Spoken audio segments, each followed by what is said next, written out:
सावन भदौआ गे बेटी तोरो जन्म गे भेलौ बड़ा दुख कैनी सारी गे रात बड़ा दुख कैनी सारी गे रात सासू मोरा सुनलन गे बेटी पोती जन्म गे भेलै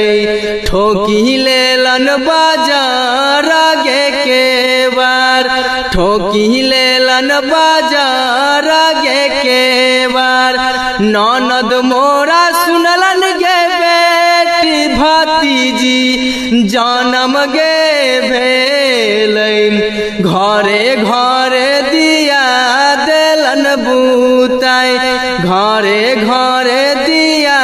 देलन बूताई